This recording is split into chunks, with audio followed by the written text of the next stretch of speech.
Hello everyone, ఆషాఢం వచ్చింది కదా అని దాంతో సరదాగా సండే రోజు అలా వంటడికి వెళ్ళాం. అక్కడ మేము చేసిన హడావిడి మామూలుగా లేదంగా. మేము ఎలా ఎంజాయ్ చేసామో చూసేయండి.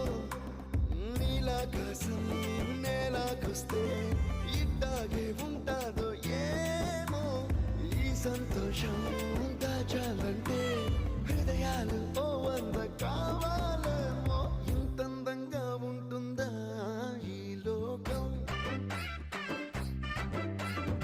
ఇన్నాళ్ళు ఈ మనసుకి తెలియాలేదే పాపం.